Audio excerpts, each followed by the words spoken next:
लोकसभा चुनाव 2024 इसको लेकर ना तो अभी तारीखों का ऐलान हुआ है, ना ही सियासी सरगर्मी उस लेवल की नजर आ रही है। लेकिन एक और चर्चा है इसी लोकसभा चुनाव से पहले, वो है मैनपुरी लोकसभा सीट। लोकसभा चुनाव से पहले ही मैनपुरी लोकसभा सीट सुर्खियों में है। यहां से सपा संरक्षक मुलायम सिंह यादव सांसद हैं।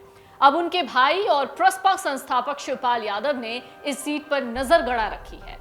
वो कहते हैं कि मुलायम चुनाव नहीं लड़े तो वो यहां से चुनाव लड़ेंगे। उनकी इस रणनीति के सियासी मायने भी हैं। आजमगढ़ रामपुर पर कब्जा करने के बाद यूपी में बीजेपी की नजर अब समाजवादी पार्टी यानी सपा के आखिरी गढ़ मैनपुरी पर है। नमस्कार, आप देख रहे हैं अमरउजाला.com। मैं हूं आपके साथ पल्लवी। मैनपुरी सीट पर फिलहाल सपा संरक्षक मुलायम सिंह यादव का कब्जा है। यहां सिर्फ वोट बैंक ही मुफीद नहीं, बल्कि सियासी कद के लिए भी इस सीट को अहम माना जा रहा है। शिवपाल यहां से सांसद बनकर अपने सियासी कद को राष्ट्रीय राजनीति में चमकाने की कोशिश में हैं और प्रदेश में बेटे प्रतीक को स्थापित करने का एक सपना संजो रहे हैं। राष्ट्रीय राजनीति में एंट्री के लिए मैनपुरी सीट उनके लिए सबसे बेहतर जरिया है। वहीं यूपी में बीजेपी के नए अध्यक्ष भूपेंद्र चौधरी ने संगठन की गतिविधियों को समझने के लिए दौरे भी शुरू कर दिए हैं। उनका कहना है कि कार्यकर्ताओं के हित सर्वोपरि हैं। उनके अथक परिश्रम से ही परिणाम मिलता है, उन्हें इसका मूल्य मिलेगा। तमाम बोर्डों और निगमों में जो पद खाली हैं, उन्हें भरने की प्रक्रिया शुरू की जाएगी। तो चलिए अब जरा इसको भी समझिए कि सपा के लिए मैनपुरी क्या है। इस सीट पर लंबे समय से सपा का ही कब्जा है। एक तरह से सपा के लिए ये घरेलू सीट है।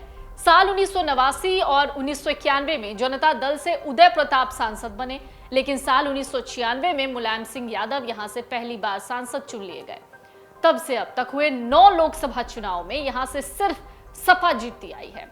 जब भी मुलायम ने इस सीट को छोड़ा तो परिवार के ही किसी न किसी सदस्य को पकड़ा दिया। इस लोकसभा क्षेत्र में आने वाली जसवंत नगर विधानसभा सीट से शिवपाल तो करहल से अखिलेश यादव विधायक हैं।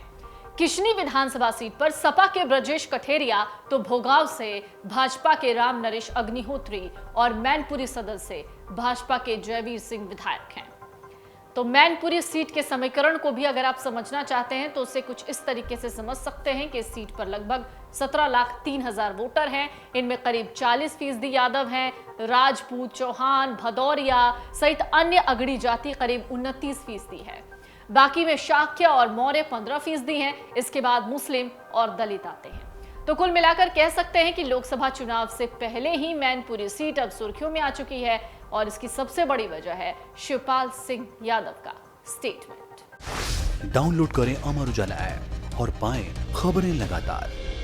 अगर आप ये वीडियो YouTube पर देख रहे हैं तो हमारे चैनल को सब्सक्राइब करें और बेल आइकन को दबाना ना भूलें। अगर आप Facebook पर ये वीडियो देख रहे हैं तो हमारे पेज को लाइक करें।